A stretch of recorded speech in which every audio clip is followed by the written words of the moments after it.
Okay, what we're doing in this section is we're talking about transformation of linear and absolute values.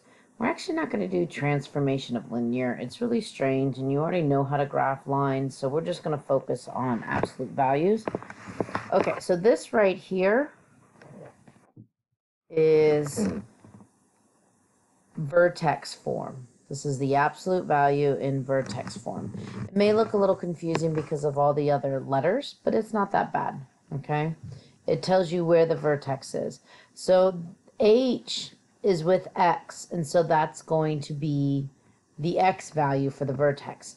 Now, if you notice, it says minus in here, so it's always going to be the opposite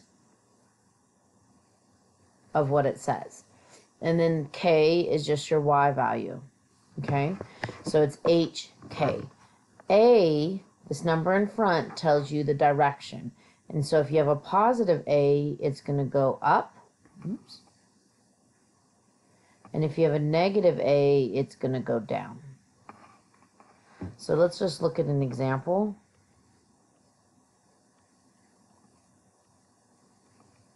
And this would be as hard as your example gets. This right here tells you that it's going to flip. It's going to be a vertical flip. This tells me I'm going to go left 5 because it's the opposite. And just remember, it's always the opposite of parentheses or absolute value. If you remember that, it's going to save you some time when we do a lot of different graphing. And this number outside just tells you that you're not going up, that you are going to go down 3. Okay, the number I have not talked about is this one right here. That number for absolute value is the slope. Okay, it is only the slope for absolute value. But we do have something called a stretch and a shrink, which we talked about in our last section. And remember, a stretch would go from this circle to this taller circle. I stretch the circle out. This happens, let's do a different color, when A, the absolute value of A, is greater than 1. Okay? A shrink happens when the absolute value is less than 1. And that usually means it's a fraction. So a shrink is going to be, I have this circle, and then I shrink it smaller, so it becomes flatter. Okay? All right, so let's actually look and see what happens when we do these problems. So step 1, we're supposed to describe, and then we're supposed to state the vertex, and then we're supposed to graph and figure out the domain and range. So that's a lot of pieces. But each of these numbers represents something. -3 represents something. Get this highlighter to work. -3 represents something, and the +2 on the outside represents something. Well, remember when it's inside, it goes with the X, and it's the opposite. So this is telling me to go to the right 3, and then this +2 just tells me to go up 2. So that's describing the transformation. The vertex is going to be +3, +2. And to graph it, my value in front is 1, so that's equal to 1 over 1. So I'm going to go up 1 over 1. And then I'm going to do it the other way also because it's supposed to make a V. Oops, I missed some dots. So there's the absolute value. And then now what we need to do is we need to do the domain. And again, there's arrows going left and right, so it's all reals in the range. And you find the range based off the vertex. Here's my vertex. My range goes above that point.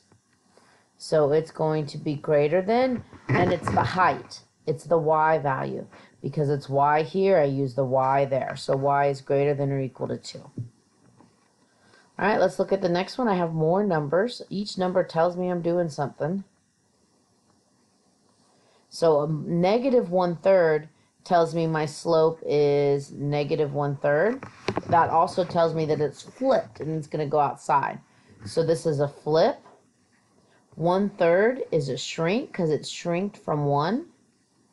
And then a +4 means it's left 4. And then a -1 on the outside is down 1.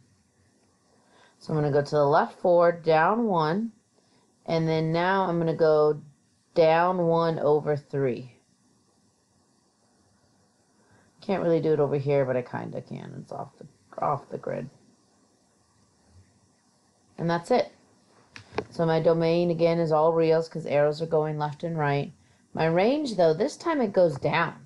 So this time it's going to be less than. And remember, it's less than the y value, which is -1. And I just realized we forgot to write our vertex. So that's everything we need to know for that. Okay, so now what we're going to do is we're going to plug things into our vertex form. Okay, so right 5, that goes inside, but since it's going to the right, I'm going to subtract 5. Down 3 is on the outside, down 3, and it's a stretch a factor of 2, so that's my multiplier. And that's it. All right, this next one, vertical flip, means I'm going to have a negative outside. Left 3 tells me I'm going to go inside, but since it's left, I got to go right 3. I have to hit a +3. And then shrink by 3/4, that's the multiplier. And that's it. So you just place each thing there.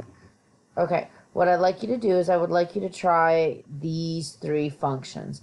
See if you're able to graph them without using a calculator. You don't have to have super fancy graphs. Oh, that's bad.